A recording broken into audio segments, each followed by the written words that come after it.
വളരെ പ്രസക്തമായ ചില വിഷയങ്ങളാണ് നമ്മുടെ പഠനത്തിനുള്ളത്. Contemporary challenges to Christianity. നമുക്കൊരു വചനം വായിച്ചുകൊണ്ട് ആരംഭം കുറിക്കുന്നതാണ് യുക്തം. Let's read a portion from Holy Scripture. Epistle of Hebrews chapter 10 verse 32.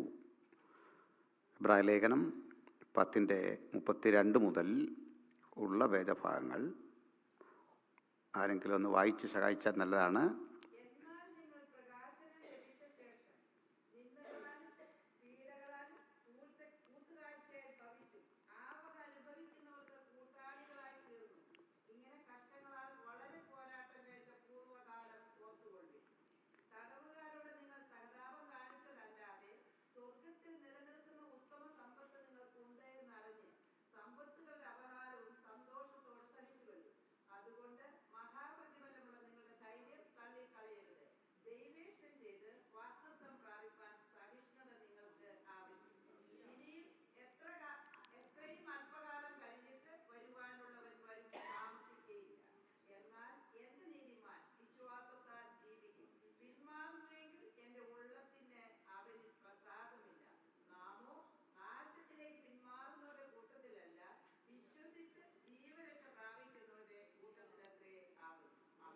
ആമേൻ. നമുക്കൊരാമുഖം പറഞ്ഞുകൊണ്ട് ആരംഭിക്കണം. Let's start with an introduction. സ്ത്രീകളിൽ നിന്ന് ജനിച്ചവരിൽ ഏറ്റവും വലിയ മനുഷ്യൻ സ്നാപക യോഹന്നാനാണ്. അങ്ങനെ നമ്മൾ കേട്ടിട്ടുണ്ട് അല്ലേ? John the Baptist. ഈ മനുഷ്യൻ യേശുവിൻ്റെ ഫോർറണ്ണറാണ്, മുന്നോടിയാണ്. The purpose of the ministry of John the Baptist is to introduce Jesus as the Messiah to the Jewish people. ജൂത സമൂഹത്തോട് മശിഹ എന്ന യേശുവിനെ പരിചയപ്പെടുത്താൻ വന്ന ആമുഖകർത്താവാണ് ആക്ച്വലി യോഹന്നാൻ. അദ്ദേഹം വളരെ നന്നായിട്ട് ആ മിനിസ്റ്റർ ചെയ്തു, വളരെ പവർഫുള്ളായിട്ട്. പക്ഷെ ഒരു ചെറിയ പ്രതിസന്ധി ഒടുവിൽ രൂപപ്പെട്ടു. ആ പ്രതിസന്ധിയുടെ കാരണം പരിശോധിക്കണം. ഞാൻ ചിലപ്പോഴൊക്കെ സംശയിച്ചു പോകുന്ന ഒരു കാര്യമുണ്ട്. പാസ്റ്റർ റജി അവറുകളാണ് എന്നെ പരിചയപ്പെടുത്തുന്നത്. ഇപ്പോൾ ഞാൻ ക്ലാസ് എടുക്കുമെന്നൊക്കെ പറഞ്ഞിട്ട് ഇതേ റജിപ്പാസ് അടുത്തൊരു റൂമിൽ വേറൊരു ക്ലാസ് തുടങ്ങിയാൽ എങ്ങനെ ഇരിക്കും? കിട്ടാവുന്ന ആളുകളെ സംഘടിപ്പിച്ച് അടുത്തൊരു മുറിയിൽ ക്ലാസ്. ഇതുപോലെയാണ് സ്നാപകൻ യേശുവിനെ ഇൻട്രൊഡ്യൂസ് ചെയ്തു, സ്നാപകൻ്റെ സെമിനാരി തുടരുകയും ചെയ്തു. ശരിയല്ലേ? സ്നാപകൻ ആ ക്ലാസ് പിന്നെയും തുടരുകയാണ്. But purposefully he need to assimilate with the teachings of Christ. He can be the first disciple of Christ. അദ്ദേഹമായിരുന്നു ആദ്യത്തെ ശിഷ്യനാകേണ്ടത്. പക്ഷെ അദ്ദേഹം തൻ്റെ ശിഷ്യന്മാരെ പഠിപ്പിക്കുക. What was the syllabus or curriculum of the course? എന്തായിരുന്നു പഠിപ്പിച്ചത്? എന്തായിരുന്നു പറഞ്ഞത്? മലയാളം എല്ലാവർക്കും അറിയാമല്ലോ അല്ലേ? എല്ലാവർക്കും മനസ്സിലാവും. എന്തോ ഇടയ്ക്കിടയ്ക്ക് അറ്റമുറിയൊക്കെ പറയാം. I know little bit of English. അപ്പോൾ so I know a language like English.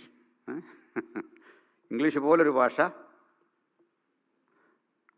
തന്നെയല്ല. ഞങ്ങൾ ഈ മലയാളത്തിൻ്റെ ഒരു കുഴപ്പമുണ്ട്, റജിപ്പാസൊക്കെ അറിയാം അത്യാവശ്യം. അത് വേറെ ഒരു നിലയിലായതുകൊണ്ട് മനസ്സിലാക്കാനൊരല്പം പ്രയാസമുണ്ട്. പൗലോസിൻ്റെ കാര്യം പറഞ്ഞ പോലെ ഈ എഴുത്തുമൊക്കെ അല്ലേ ശീലിച്ചു വന്നൊരു രീതി നാട്ടിൽ. അപ്പോൾ ശ്രമിക്കാം. അപ്പോൾ സ്നാപകൻ അദ്ദേഹത്തിൻ്റെ ക്ലാസ് കണ്ടിന്യൂ ചെയ്യുകയാണ്. പക്ഷെ കുറേ കഴിഞ്ഞപ്പോൾ ഈ ഒരു വിഷയദാരിദ്ര്യം അദ്ദേഹത്തിന് നേരിട്ടോന്നൊരു സംശയം. കാരണം അദ്ദേഹം നേരെ ഈ പൊളിറ്റിക്കൽ സയൻസിലേക്ക് തിരിയുക. നിലനിന്നിരുന്നൊരു വ്യവസ്ഥയ്ക്കെതിരെ പ്രസംഗിക്കുകയാണ്. Herod you are not good, this is not good for you. ഹെരോദക്കെതിരെയാണ് പ്രസംഗം.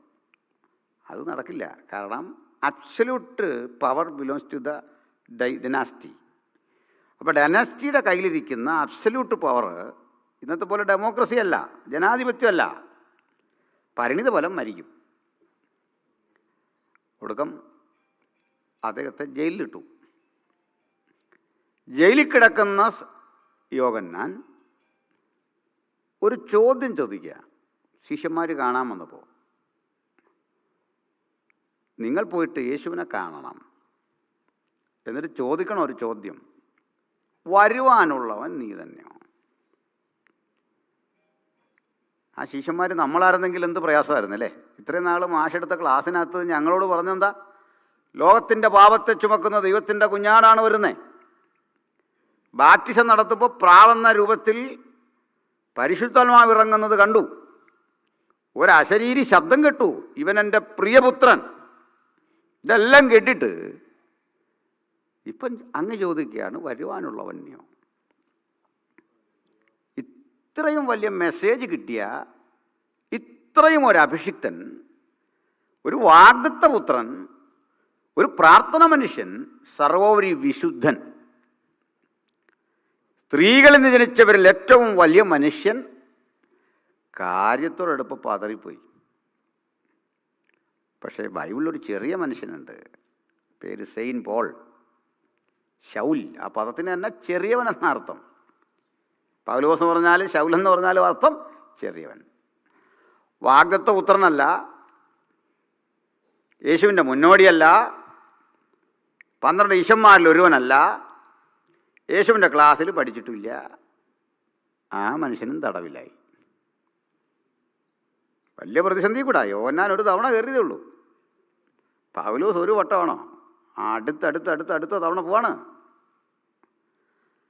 യേശുവിനെ അക്ഷരിക കണ്ണുകൾ കൊണ്ട് നേരിട്ട് കാണാത്ത, യേശുവിന് സ്നാനം കൊടുക്കുകയോ യേശുവിൽ നിന്ന് സ്നാനം കൈപ്പറ്റുകയോ ഒന്നും ചെയ്യാൻ അവസരം കിട്ടാത്ത ആ മനുഷ്യൻ പറഞ്ഞിട്ട് ദൂത് വായിച്ച നമ്മൾ തുടങ്ങിയത് പഴയ ചോദ്യം, വരുവാനുള്ളവൻ നീയോ?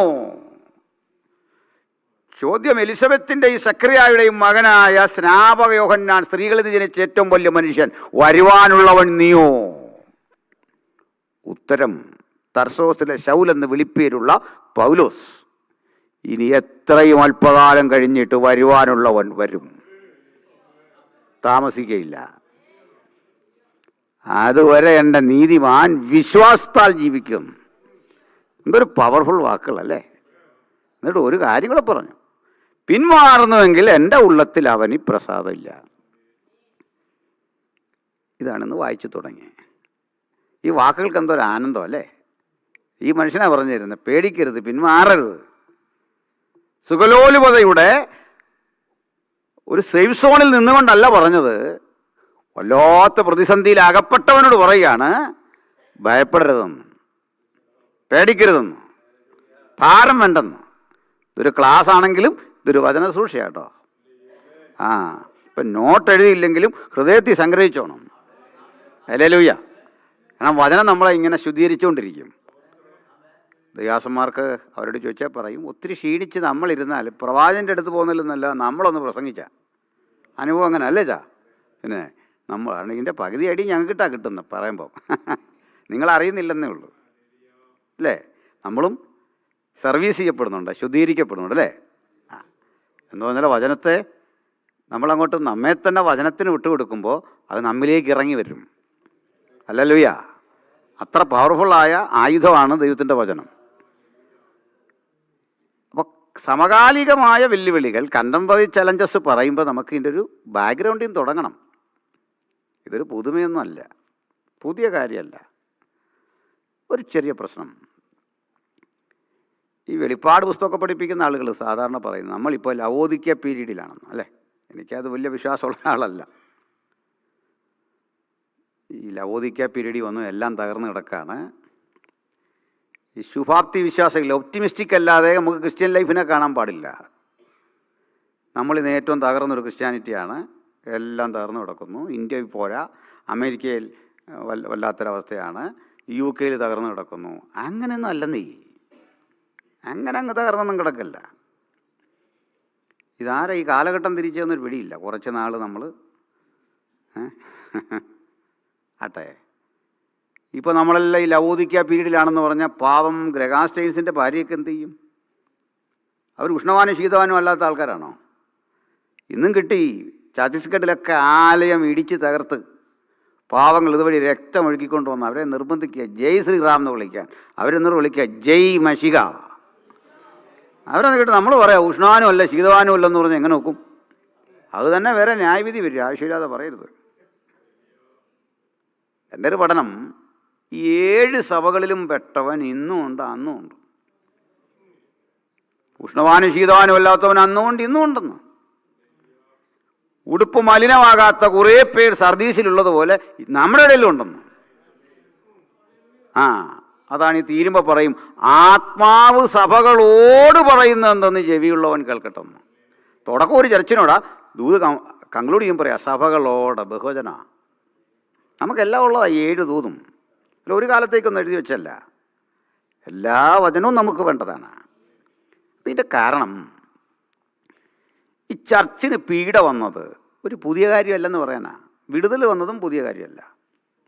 ഇപ്പം അഭിമുഖീകരിക്കുന്നതൊക്കെ ഏതാണ്ടൊരു പുതുമ പോലെ തോന്നുന്നുണ്ടാ നമുക്ക് വലിയ കാര്യമായിട്ട് തോന്നേ. നമ്മൾ തുടങ്ങിയത് ഇതിനകത്താണ്, പീഡയ്ക്കകത്താണ്, അസ്വസ്ഥതയ്ക്കകത്താണ്. അത് ഞാൻ ആലങ്കാരികമായിട്ട് പറയാറുണ്ട്. ഈ നമ്മുടെ നാട്ടിൽ വന്ന കുറേ രാഷ്ട്രീയ പാർട്ടികളുണ്ട്. അതിനകത്തിപ്പം വന്ന് ഈ പല പാർട്ടിയുടെ നേതാവ് മരിക്കുന്നതോട് അതങ്ങ് തീരുക.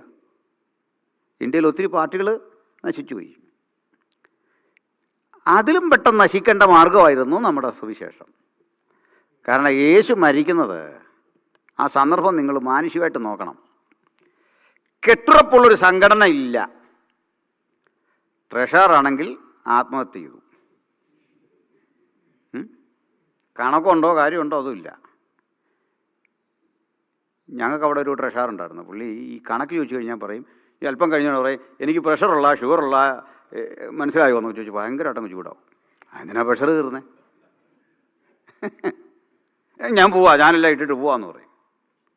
നമ്മുടെ വിചാരം ഞാൻ അങ്ങോട്ട് പോയി കഴിഞ്ഞാൽ ഇതല്ല. അങ്ങനെയല്ല, ഞാൻ പോയാൽ ഇത് കുറേ കൂടെ നന്നാകും, അതാ പഠിക്കണ്ടേ. മനസ്സിലായില്ലേ? നമ്മൾ പോയി കഴിഞ്ഞാൽ ഇവിടെ ഒന്നും സംഭവിക്കുകയില്ല, പ്രത്യേകിച്ചൊന്നും സംഭവിക്കില്ല. ഇത് കുറേ കൂടെ നന്നാകും, ഒന്ന് മാറി നോക്കുക, അന്നേരം അറിയാം. ഇതുപോലെയാണ് റഷാറ് പോയി. ഹെഡ് ക്വാർട്ടറില്ല.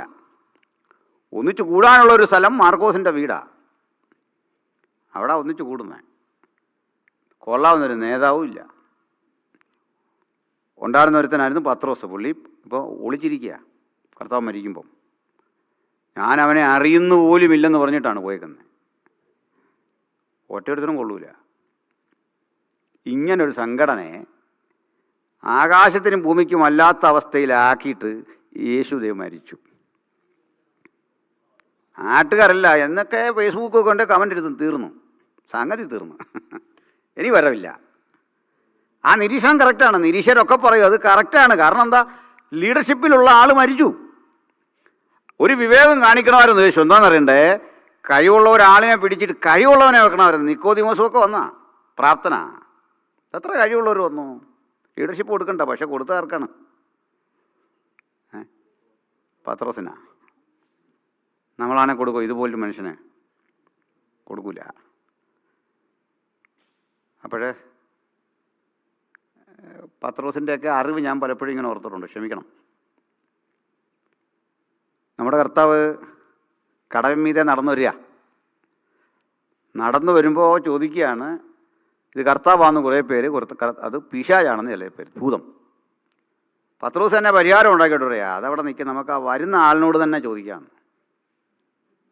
ആരാന്ന്? കർത്താവാണ്. അങ്ങനെയാണെങ്കിൽ എന്നെ കൂടെ അങ്ങോട്ട് വിളിക്കാൻ. ഇനി ഇതല്ല പിശാചി കള്ളം പറഞ്ഞാണേലോ. നീന്തറിയാമെങ്കിലും നമ്മൾ വെള്ളത്തിൽ പോവും. അപ്പുറത്ത് ഭൂതമാണെങ്കിൽ വെള്ളത്തിൽ പോവും. ഇനിയുകൊണ്ട് വേറൊരു സന്ദർഭം, മറന്നു പോകാത്തൊരു സന്ദർഭം. കർത്താവ് ഒരു രാത്രി വരുന്നു. പത്രോസ് പടയിൽ കിടന്ന് ഉറങ്ങുകയാണ്. കർത്താവ് വരുമ്പോഴേക്ക് പത്രോസ് നഗ്നനായിരുന്നു. നഗ്നൻ എന്ന് പറഞ്ഞാൽ ഈ പക്ക നഗ്നനായി നിൽക്കുന്നല്ല കേട്ടോ. ഒരു മാന്യമല്ലാത്ത വസ്ത്രമുണ്ട്, പൊതുരംഗത്തോട്ട് വരാൻ പറ്റാത്ത, അങ്ങനെ കിടക്കുക. ആ സമയം എന്തേ കർത്താവ് വരുന്നു. എനിക്ക് അന്ന് പോലെ പേടി. അത് പിന്നെ ഞാൻ പാൻറ് ഇട്ടുകൊണ്ട് ഇഞ്ച് ചെയ്തുകൊണ്ട് ഉറങ്ങണമെന്ന് പറയുന്ന ഒരാളാണ്. കഴിവതും ബെൽറ്റുമൊക്കെ കെട്ടി മര്യാദക്കുള്ള വസ്ത്രമൊക്കെ ധരിച്ചു വേണം നമ്മൾ. അതായത് തരുന്ന സൂചന. എപ്പോഴും റെഡി ആയിരിക്കണം അല്ലേ. അപ്പോൾ അടുത്തത് കർത്താവ് എപ്പോഴും വരാമെന്ന് ഓർത്ത് ഒരുങ്ങി കഴിയണം. ഈ മനുഷ്യൻ കർത്താവിനോട്ട് ഒരു എടുത്ത് വെള്ളത്തിൽ ചാടി, അങ്കി അരയിൽ ചുറ്റി വെള്ളത്തിൽ ചാടിയെന്ന്. അങ്ങേരെ തന്നെ അങ്കിയാണോ കിട്ടിയ ഏതോ ഒരു അങ്കി എടുത്ത്, ഈ അങ്കി അരയിൽ ചുറ്റാനുള്ളതാണോ? അത് പുതയ്ക്കാനുള്ള, അവിടെ നിന്നാൽ മതി. അത് പുതച്ചുകൊണ്ട് ഇതിനൊന്നും തോന്നിയില്ല. വെപ്രാളം പിടിച്ചൊരു ചാട്ടം. ചാടിയെന്ന് മാത്രമല്ല, അങ്കി നനഞ്ഞു, അങ്ങേര് വെള്ളത്തിൽ ചാടി. നാട്ടുകാരെല്ലാം അറിയുകയും ചെയ്തു, നമ്മളൂടെ അറിഞ്ഞു. സ്വർഗത്തിൽ ചെന്നാൽ ഇദ്ദേഹത്തെ കണ്ടാൽ നമുക്ക് ചിരി വരും. ഈ മനുഷ്യരായിരുന്നല്ലോ അതെന്ന് ഓർത്തല്ലേ. പക്ഷെ ഇത്രയും അറിവില്ലാത്ത, പ്രാപ്തനല്ലാത്ത ഒരാളെ പിടിച്ചിട്ട് കർത്താവ് പറയുക, നീ ആ ലീഡർ. ഇങ്ങനെ ഞാനും നിങ്ങളുമൊക്കെ ഇവിടെ വന്ന്, അതിൻ്റെ പേരാണ് കൃപ. നീ ആ ലീഡർ, നീ ആ പ്രസംഗം, നീ ആ ക്ലാസ് എടുക്കുന്ന, നീ ആ പാടുന്നേ, നീ ആ പാസ്റ്റർ. അതിലേറ്റവും അത്ഭുതം നമുക്ക് തോന്നുന്നു, അതെങ്ങനെ? ഹല്ലേലൂയ. അപ്പം കൃപയാലാണ് നമ്മളെല്ലാം ഇവിടെ വന്നേ. ഒന്നും യോഗ്യത കൊണ്ട് കർത്താവ് ഒന്നും ആക്കില്ല.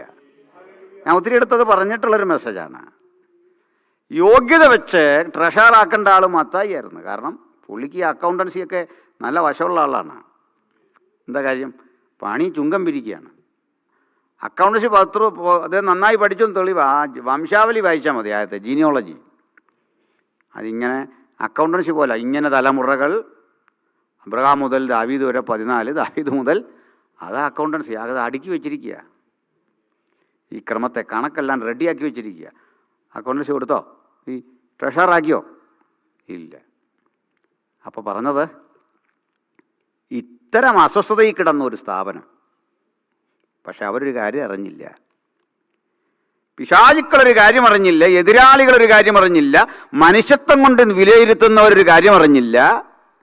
കന്യകയിൽ ജനിച്ച ക്രിസ്തുവിനേക്കാൾ, കടലിൻ മീതെ നടന്ന ക്രിസ്തുവിനേക്കാൾ, ആയിരങ്ങളെ സൗഖ്യമാക്കിയ ക്രിസ്തുവിനേക്കാൾ കരുത്തനായിരുന്നു ക്രൂശിക്കപ്പെട്ട ക്രിസ്തു. ഹല്ലേലൂയ.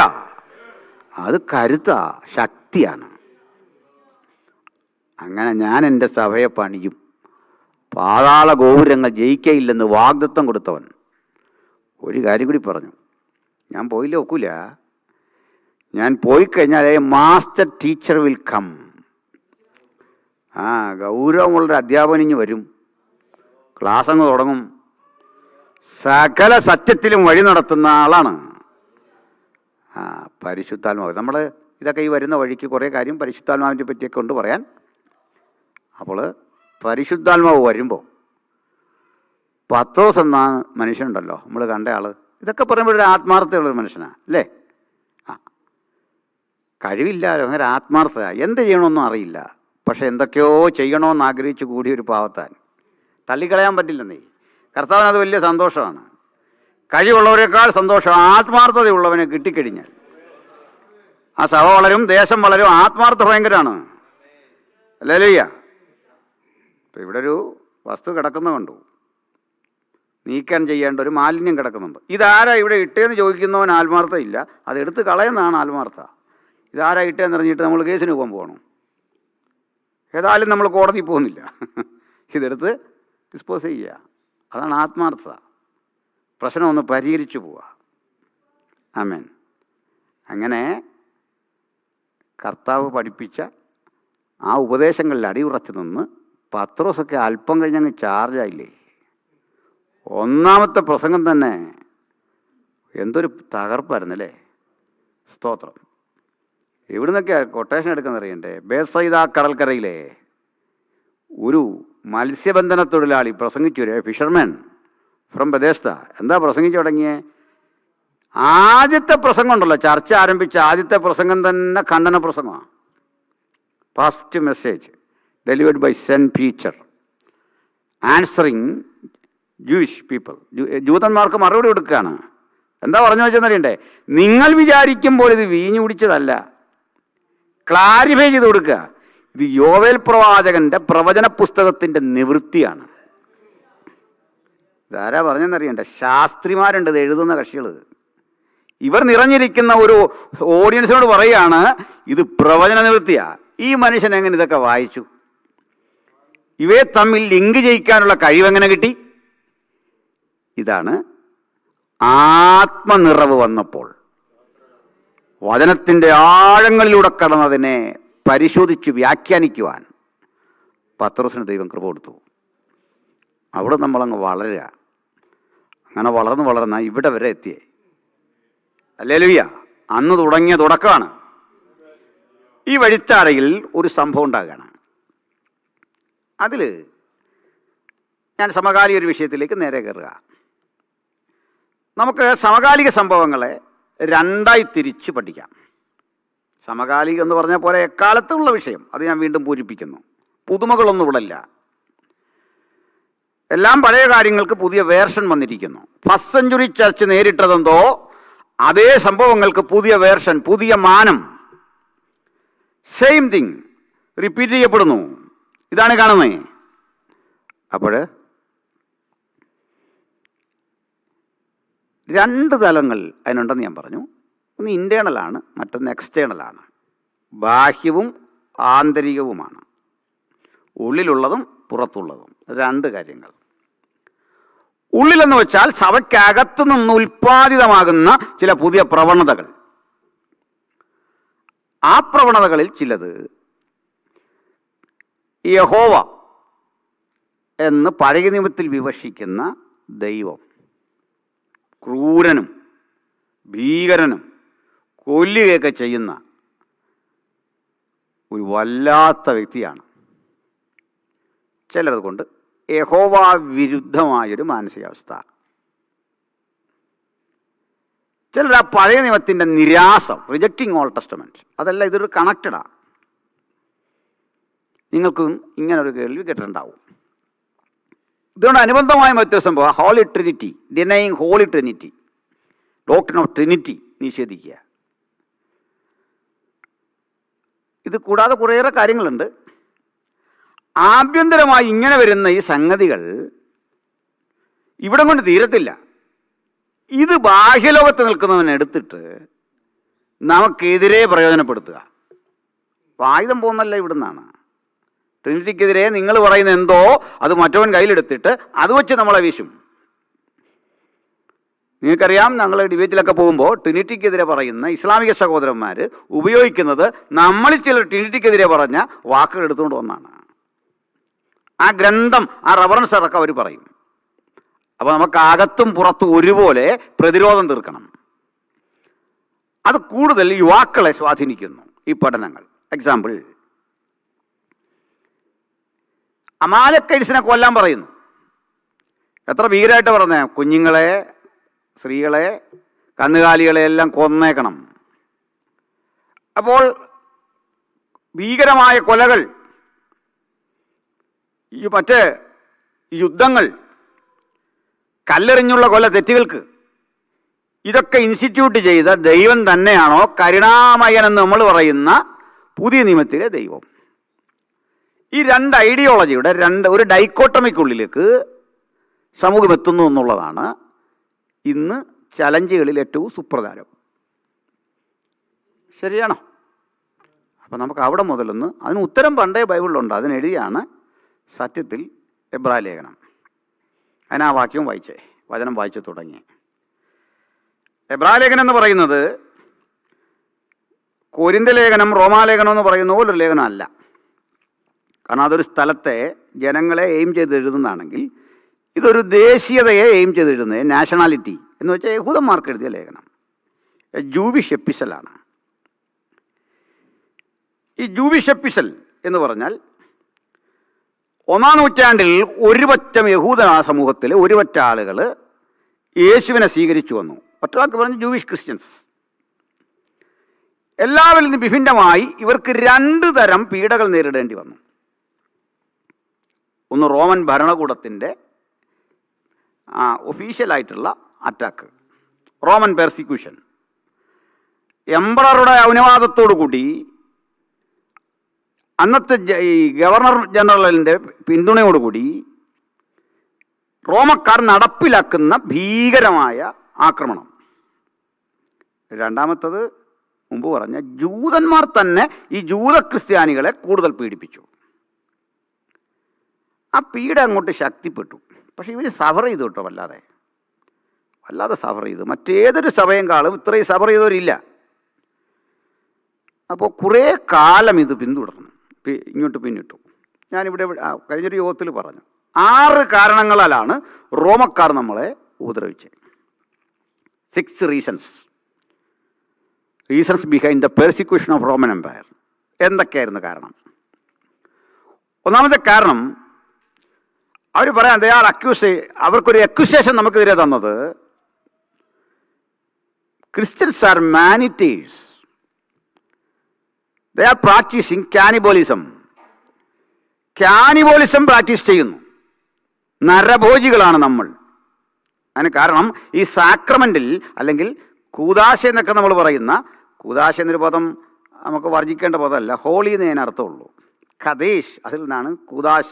ഹോളി ആയിട്ടുള്ള, ഒറ്റവാക്കി പറഞ്ഞാൽ നമ്മുടെ കർത്തൃമേശ പോലെയൊക്കെയുള്ള ആചാരങ്ങളിൽ പാസ്റ്റർ പറയുന്ന വാക്കുകളുണ്ടല്ലോ, നിങ്ങൾക്ക് വേണ്ടിയുള്ള എൻ്റെ ശരീരം, എൻ്റെ രക്തം കുടിക്കാതെ എൻ്റെ മാംസം ഭക്ഷിക്കാതെയും ഇരിക്കുക എന്നൊക്കെ പറയുന്ന വാക്യങ്ങൾ ഉപയോഗിച്ച് പ്രസംഗിക്കുമ്പോൾ പുറമേ നിന്ന് കേൾക്കുന്ന ആളുകൾക്ക് ഇതൊരു കാരണമായി ദുർവ്യാഖ്യാനം ചെയ്തു.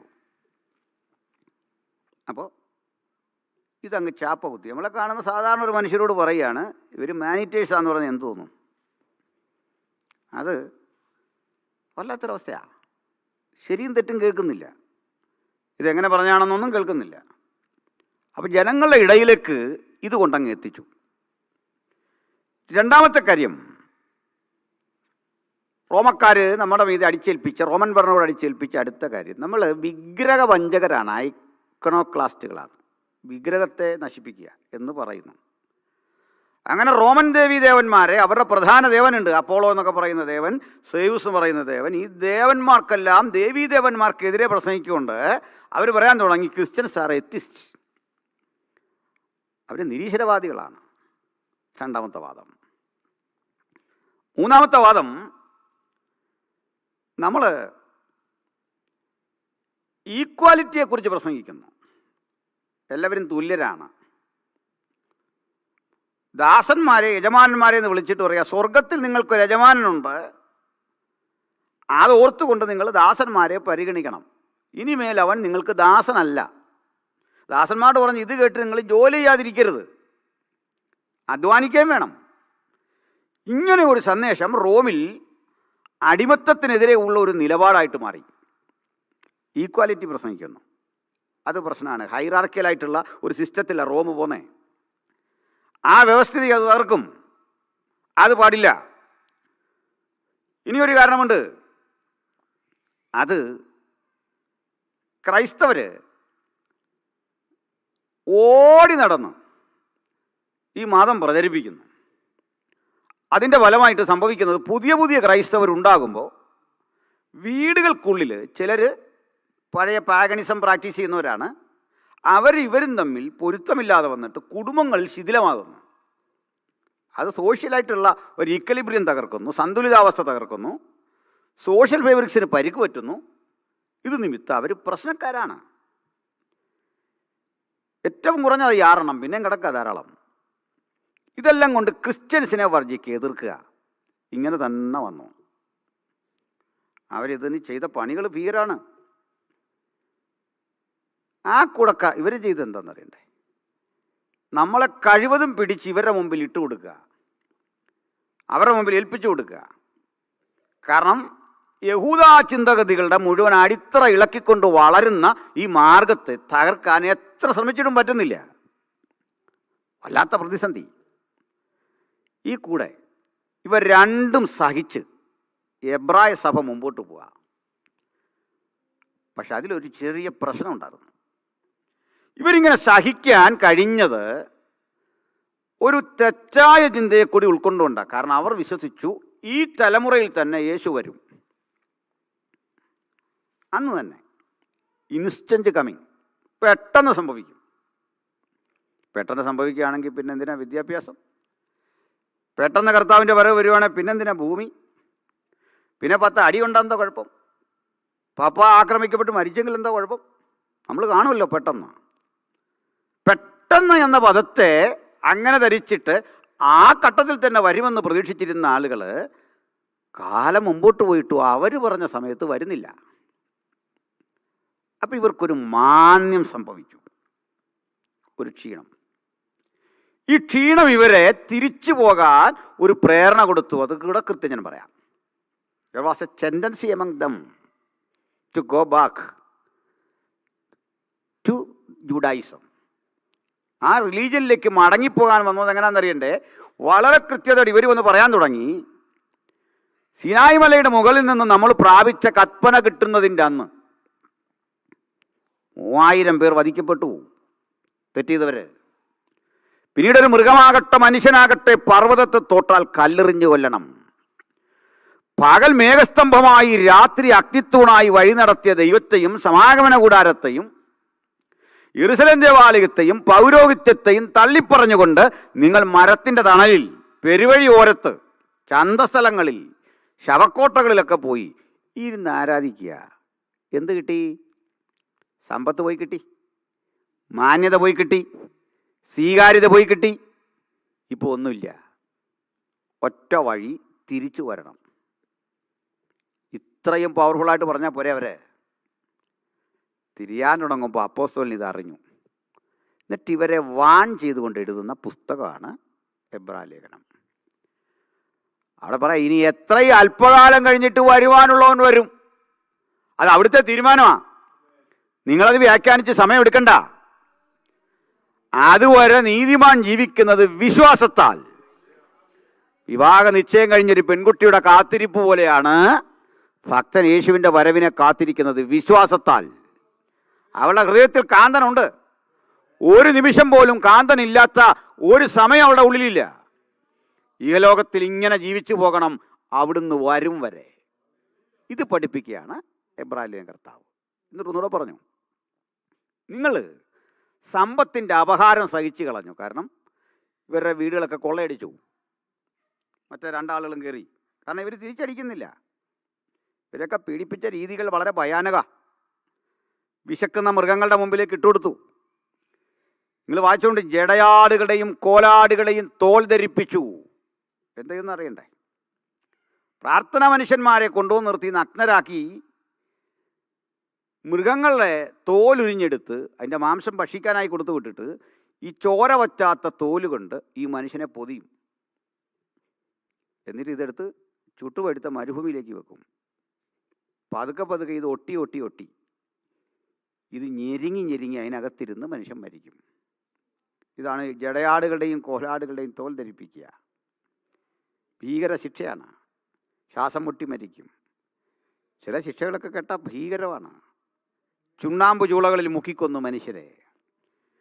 കുതിരയുടെ വെഞ്ഞിലേക്ക് മനുഷ്യനെ കെട്ടിയിട്ട് തല നിലത്ത് കിടക്കും, ശരീരം കുതിരയുടെ ശരീരത്തേക്ക് കെട്ടും. എന്നിട്ട് ഒരുവൻ പായി ചോടിച്ചു ഫുട്ബോൾ തെറിക്കുന്ന പോലെ തല തെറിക്കും. എത്ര മനുഷ്യരാണ് മരിച്ചതെന്നറിയോ? ഞാനൊരിക്കലേ ഈജിപ്തിലൊരു മ്യൂസിയം കണ്ടു. ഈജിപ്തിൽ പോയി എന്ന് പറയാനൊന്നുമല്ല. ആ റൂട്ടിലൊക്കെ പോകുന്നവരുണ്ടെങ്കിൽ ഇതൊക്കെ കണ്ടിട്ട് വരണം. ഒരു അണ്ടർഗ്രൗണ്ടിലൊരു ബിൽഡിങ്ങാണ്. അതിലേക്ക് കിടക്കാൻ ഒരു $50 കൊടുക്കണം. അപ്പോൾ പലരും അത് കയറിയില്ല. $50 കളയണ്ടല്ലോ എന്ന് ഓർത്ത്. ഇത്രയും പണം മുടക്കുമ്പോൾ എന്തോ ഉണ്ടെന്ന് എനിക്ക് തോന്നി. ഞാൻ അതിൽ കയറി. ഭൂമിക്കടി വലിയൊരു കുഴിയാണ്. താഴേക്ക് ഒരു 3-4 നില വലിയ ബിൽഡിങ്ങാണ് താഴേക്ക്. അതിൻ്റെ മുകൾ പരപ്പം നമ്മൾ കണ്ട ഒരു മുട്ട പോലെ ഇങ്ങനെ ഓവൽ ഷേപ്പിൽ. അങ്ങോട്ട് അത്ഭുതപ്പെട്ടു പോയി. കിടങ്ങുകൾ, കുളങ്ങൾ, മുതലക്കുളങ്ങൾ എല്ലാം ഇതിനകത്തുണ്ട്. ക്രൈസ്തവരെ പീഡിപ്പിച്ചിരുന്ന സ്ഥലമാണ്. കലിഗുള എന്നൊരു ചക്രവർത്തി ഉണ്ടായിരുന്നു. കലിഗുള അത് പീഡിപ്പിക്കുന്ന പുരുഷന്മാരെയാ. അയാൾ മനുഷ്യനെ ഇരുമ്പ് ദണ്ടിലേക്ക് വലിച്ച് കൈകൾ കെട്ടും. ഇന്നും ആ തലയോടുകൾ അവിടെ സൂക്ഷിച്ചു വെച്ചിട്ടുണ്ട് ഗ്ലാസ്സുകളിൽ. 1-2 അല്ല, 1000കണക്കിന് പുരുഷന്മാരുടെ തലയോടുകൾ. അവിടെ അരികിൽ നിന്ന് കന്യാസ്ത്രീകൾ കൊന്ത ചൊല്ലി പ്രാർത്ഥിക്കുക. ആ പുരുഷന്മാരെല്ലാം മരണത്തിനൊരു പ്രത്യേകതയുണ്ട്. എല്ലാ തലയോടുകളുടെയും ഈ ഉച്ചിക്കൊരു സുഷിരം, ചിലതിൽ ആ സുഷിരം മാത്രമല്ല, ഒരു വലിയ ദണ്ട്, അതല്ലെങ്കിൽ ഇരുമ്പ് കൊണ്ടുള്ള ഒരായുധം. കാരണം ഇത് തലയിലേക്ക് വെച്ച് അടിച്ചിറക്കി കൊല്ലുകയാണ്. ഒരുത്തനെ ഇത് ചെയ്യുമ്പോൾ ബാക്കി ക്രൈസ്തവർ കണ്ടുകൊണ്ടിരിക്കണം. കണ്ണടച്ച ചാട്ടക്കടി. എത്ര പേര് തലകറങ്ങി മയങ്ങിയൊക്കെ വീണ്. ഇതെല്ലാം സഹിച്ച് നമ്മൾ ഇവിടെ വരെ വന്നെങ്കിൽ, ഛത്തീസ്ഗഡിൽ ഒരു ബുൾഡോസർ ഉരുട്ടിയെന്ന് ഓർത്താൽ അത് ഭീകരത തന്നെയാണെങ്കിലും അത് കണ്ടിട്ട് ആത്മാവിൽ ജ്വലിച്ചിട്ട് ഭക്തൻ പറയണം, ഞങ്ങൾക്കിതൊന്നും പുതുമയല്ല, ഞങ്ങൾക്കിത് പുതിയ അനുഭവമല്ല. ഹല്ലേലൂയ. ഇതൊക്കെ കണ്ട് നമ്മൾ കരുത്തരായി മാറണം. ഈ പീഡയിൽ നിന്ന് ശക്തിപ്പെടണം. സ്തോത്രം. അപ്പോൾ വേറെയും പീഡകളുണ്ട്. റോമിലെ കൊലക്കളമൊക്കെ ഉണ്ട്. നമുക്ക് അടുത്ത ക്ലാസ്സുകളിൽ അതിങ്ങനെ പരിശോധിക്കാം. റോമിൽ മനുഷ്യൻ അനുഭവിച്ച പീഡകൾ അതിക്രൂരമായിരുന്നു. ഒരു കാര്യം കൂടെ, നമ്മൾ ലാസ്റ്റ് നമ്മുടെ കർത്താവായ യേശു ക്രിസ്തുവിൻ്റെ കൃപ എന്ന് പറയുമ്പോഴേക്ക് നമ്മൾ അടുത്ത പഞ്ചായത്തിൽ ചെല്ലും, അല്ലേ? ആരെയും കുഴപ്പമില്ല, ധൃതി പിടിച്ച് നിൽക്കുന്നതുകൊണ്ടാണ്, ഓടിപ്പോവും. പക്ഷെ അന്ന് ഒരു കാര്യം കേൾക്കണം. ഒരു പ്രസംഗം തുടങ്ങിയാൽ, ഒരു പ്രസംഗം തീർന്നാൽ രണ്ടുപേര് കണ്ട് അഭിവാദ്യം ചെയ്താൽ ഇതൊക്കെ ചെയ്യേണ്ടത്, നമ്മുടെ കർത്താവിൻ്റെ രക്ഷിതാവുമായ റോമാ കൈസറുടെ നാമത്തിൽ ഞാൻ നിന്നെ അഭിവാദ്യം ചെയ്യുന്നു. കൈസറെ ഏറ്റു പറയണം, കർത്താവിൻ്റെ രക്ഷിതാവും. ഇത് പറയാത്തവരന്നും നമ്മളാ. ഈ ഒറ്റ വാക്ക് മതി, പറഞ്ഞ പാസ്റ്റർ പ്രാണനങ്ങ് പോയി കിട്ടും. കൈസറെ നിഷേധിക്കുക അല്ലേ? മനസ്സിലായോ? അങ്ങനെ പ്രാണൻ പണയം വെച്ച ഈ ആശീർവാദമല്ല ഈ പുസ്തകത്തിനകത്ത് കയറി കൂടിയത്. അത് വേണ്ടാന്ന് പറഞ്ഞ് ഇറങ്ങി പോകുമ്പോഴേ അതൊരു അനീതിയാണ്. അങ്ങനെ അങ്ങ് പ്രശ്നമൊന്നും ഇല്ലെന്നേ, ആശീർവാദം കഴിഞ്ഞേ പാടുള്ളൂ. ഹല്ലേലൂയ. സ്തോത്രം. അതിൻ്റെ പവർ എന്താ? അതാ പറയുന്ന ചുമ്മാ ഒരു കാര്യമൊന്നും അല്ലല്ലോ. നമ്മുടെ കർത്താവ് അന്നേരം നമ്മൾ ഈ തൃത്വം ശരിക്കും ഉപയോഗിക്കുന്ന സമയമാണ്. തൃത്വത്തിൻ്റെ ആ ശക്തി വെളിപ്പെടുന്ന സമയമാണ്. ഓരോ ആശീർവാദത്തിലും അന്തർലീനമായിരിക്കുന്ന പവർ എത്ര വലുതാ! പിതാവായ ദൈവത്തിൻ്റെ സ്നേഹമെന്നും പുത്രൻ്റെ കൃപയെന്നും പരിശുദ്ധാത്മാവിൻ്റെ ഫെലോഷിപ്പ് എന്നൊക്കെ പറയുമ്പോൾ അതിലെല്ലാം ഉണ്ട്. ഇതൊരു ഇമ്മ്യൂണിറ്റി തരിക നമ്മുടെ ശരീരത്തിന്, ഒരു ബലം പകരുക. ഹല്ലേലൂയ. ഭൂലോകമെമ്പാടുമുള്ള സകല വിശുദ്ധന്മാരോടെന്ന് പറയുമ്പോൾ ഭൂമിയുടെ മറുകരയിലിരിക്കുന്ന നമ്മുടെ സഹോദരങ്ങളിലേക്കും വ്യാപിക്കുക ഇതിൻ്റെ തരംഗങ്ങൾ. അതിലൊക്കെ നമ്മൾ ഈ പിടിച്ചു നിൽക്കുന്നത്. വലിയ അനർത്ഥങ്ങളൊക്കെ വരുമ്പോൾ നമ്മൾ പിടിച്ചു നിൽക്കുന്നത് ആരോ സാധുക്കൾ പ്രാർത്ഥിക്കുന്നുണ്ട്, എവിടെയോ ഒരു ആശീർവാദം അത് നമ്മളെ തിരക്കി വരുന്നുണ്ട്. സ്തോത്രം. ഹല്ലേലൂയ. ഞാൻ കഴിഞ്ഞിടയ്ക്ക് UP-യിലായിരുന്നു. അവിടെ ചില പീഡിപ്പിക്കപ്പെട്ട മനുഷ്യരെ നേരിട്ട് കണ്ട്. ഹിന്ദിക്കാരാ. എന്തൊരു ധൈര്യമാണ് സഹോദരങ്ങൾക്ക്, എന്തൊരു ആനന്ദമാണ് അവരോട് സംസാരിക്കുമ്പോൾ. ജയിലിൽ കിടന്നിട്ട് പൊട്ടിപ്പൊളിഞ്ഞ ജയിലിൽ യേശു നിമിത്തം കിടക്കുന്ന ഭക്തൻ്റെ ആ മുഖത്തെ ചൈതന്യവും വെളിച്ചവും കണ്ടു. അവർ ബൈബിളൊന്നും താത്തു വച്ചില്ല. ഈ എബ്രായ സഭയോടും പറയുക, പിന്മാറുന്നുവെങ്കിൽ എൻ്റെ ഉള്ളത്തിൽ നിന്നിൽ എനിക്ക് പ്രസാദമില്ല. ഹല്ലേലൂയ. അപ്പം അങ്ങനെ ഇത്തരം ചലഞ്ചുകളിലൂടെ സഭ പക്വതയാർജിക്കണം എന്ന് ബോധ്യപ്പെടുത്തി കൊടുത്തുകൊണ്ട് എബ്രായ ലേഖന കർത്താവ് ഒരു കാര്യം പഠിപ്പിക്കുക. അത് യഹോവയെക്കുറിച്ചൊക്കെ നമ്മുടെ പഠനത്തിൻ്റെ അരികിലേക്ക് എത്തിക്കഴിഞ്ഞു. നമ്മൾ എന്താണെന്നോ, നമുക്കും ഈ സംശയം തോന്നിയിട്ടുണ്ട്. എങ്ങനെ കാണണം പുതിയ നിയമത്തെ? എന്താണ് അതിൻ്റെ ഉള്ളടക്കം? ആദ്യം തന്നെ പറയാം, നമ്മൾ ന്യായപ്രമാണത്തിന് കീഴിലായിരുന്നോ എന്തെങ്കിലും ഒരു കാലഘട്ടത്തിൽ? ഒരിക്കലും ആയിരുന്നില്ല. കാരണം നമുക്ക് ന്യായപ്രമാണം തന്നില്ല. നമ്മളെ ശിക്ഷിക്കാനും ഒക്കൂല, രക്ഷിക്കാനും ഒക്കൂല ന്യായപ്രമാണത്തിന്. കാരണം അത് ജൂതന് കൊടുത്താ. അപ്പം ജൂറിസ്ഡിക്ഷൻ ഇല്ല നമ്മുടെ മീതെ ന്യായപ്രമാണത്തിന്. മനസ്സിലാകുന്നില്ല? പിടികിട്ടുന്നുണ്ടോ? അപ്പോൾ ഒന്നുകൂടെ പറഞ്ഞാൽ, എനിക്ക് ന്യായപ്രമാണം കിട്ടിയില്ല, എനിക്ക് നിയമം അറിയത്തില്ല, എന്നോട് പറഞ്ഞിട്ടുമില്ല. ഇത് കൊടുത്തത് മോശ മുഖാന്തരം. കൃത്യം പറയാണ്, ന്യായപ്രമാണം മോശ മുഖാന്തരം കിട്ടി. മോശ മുഖാന്തരം കിട്ടിയ ന്യായപ്രമാണത്തിൻ്റെ പ്രത്യേകത അപ്പോസ്തലൻ പറഞ്ഞു, അത് നിങ്ങൾക്കൊരു സമൂഹം എന്ന നിലയിൽ നിങ്ങളെ രൂപപ്പെടുത്താൻ കിട്ടിയ നിയമമാണ്. ആ നിയമം ദൈവികമാണ്, സംശയമൊന്നുമില്ല. ഇവിടെ തെറ്റിദ്ധരിക്കല്ലേ.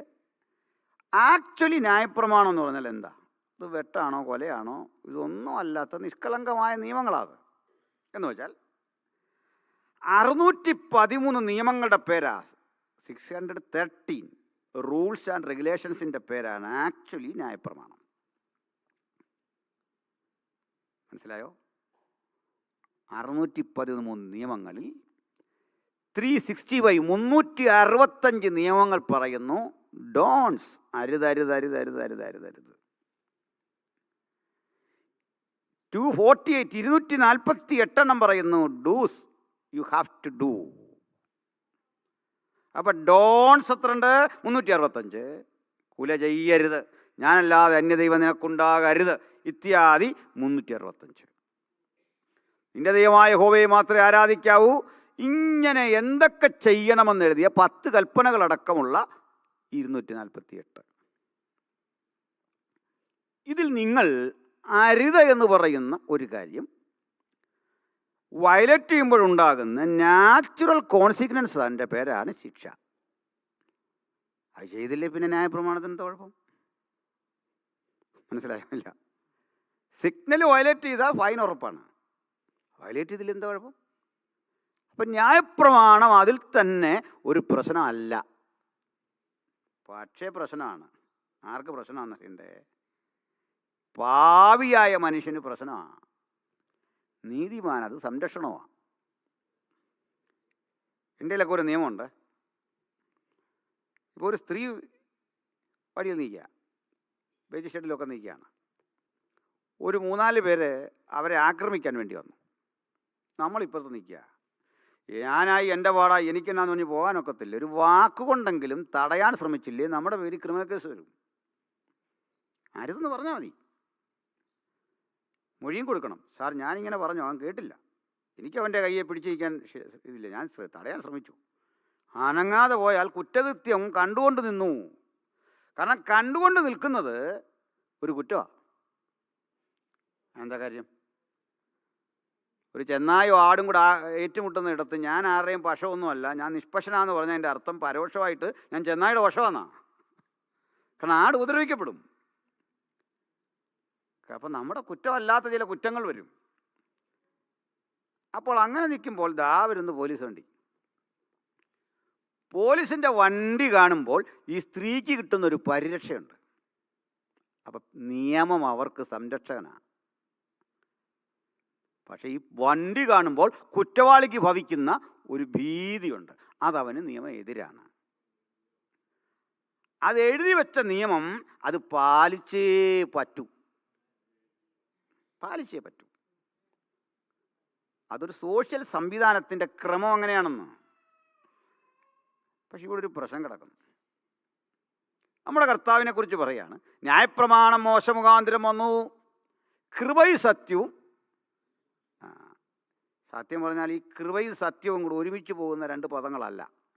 അവയ്ക്ക് ഒരുമിച്ച് യാത്ര ചെയ്യാൻ പറ്റില്ല, യോജിക്കില്ല. കൃപയും സത്യവും കൂടെ നിങ്ങൾക്ക് ഒരുമിച്ച് കൊണ്ടുനടക്കാൻ പറ്റില്ല, എക്സ്പെൻസീവാണ്. എന്തെന്ന് ഞാൻ പറയാം. ഇവിടെ ഒരു പോലീസ് ഓഫീസർ ഈ വാക്കുകൾ കേട്ടുകൊണ്ടിരിക്കുക എന്ന് വിചാരിക്കുക. ഈ ചർച്ചിലെ മെമ്പറാ.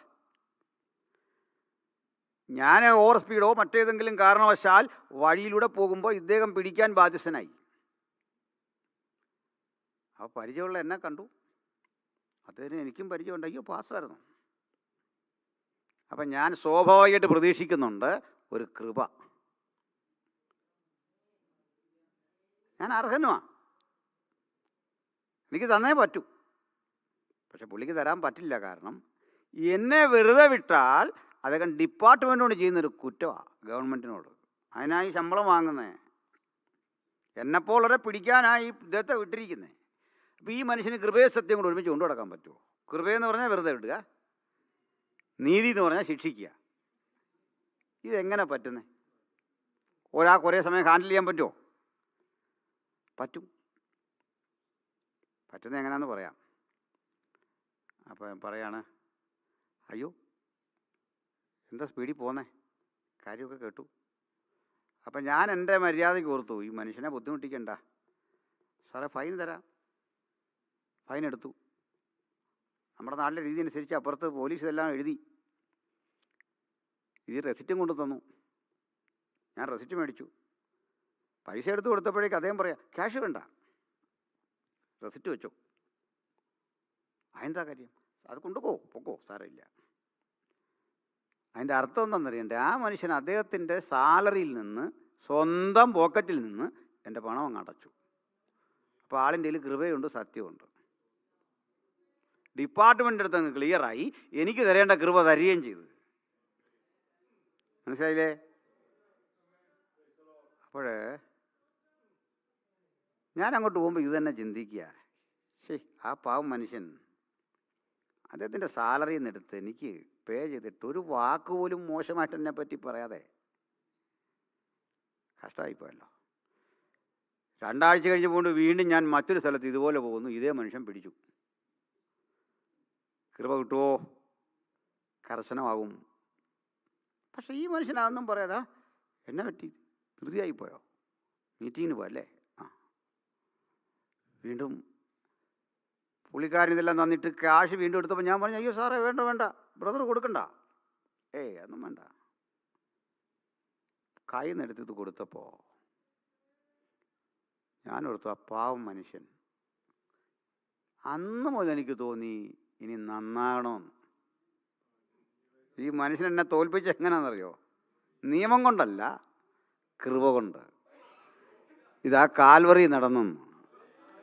നമ്മുടെ സമാധാനത്തിനായുള്ള ശിക്ഷ അവൻ്റെ മേലായപ്പോൾ എനിക്ക് കുറ്റബോധം തോന്നി. ഒരു കുറ്റവും ചെയ്യാത്ത നിഷ്കളങ്കനായ ദൈവകുഞ്ഞാട് അലറിക്കരഞ്ഞപ്പോൾ എനിക്ക് തോന്നി, എനിക്ക് വേണ്ടിയാ.